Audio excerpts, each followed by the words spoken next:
nojo. Não, olha, você ficou doando. Assim, dá 48. Eu vou sentar aqui. Pode sentar.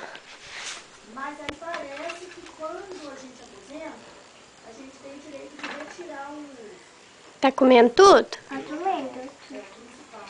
Aí vou perguntar a mãe, então. A mãe deve saber.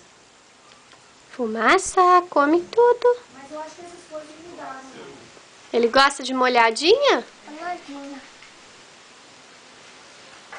E daí, a Ina também já tem 2 anos que ela pediu aposentadoria, que ela está passada. Eu lembro que até quando veio esse negócio de avaliação, E vai ficar gordinho. ela até tentou Não vai? voltar. Vai, quer mais não? Ah, já que eu estou afastado, não aposentei, vou ver se eu volto para ter algum lucro nisso, né? Em cima disso. Mas ela Ai, do malzinho. Vê?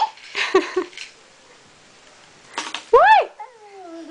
Faz isso não, é o papá dele. Quer ver? Ó, quer ver? Quer?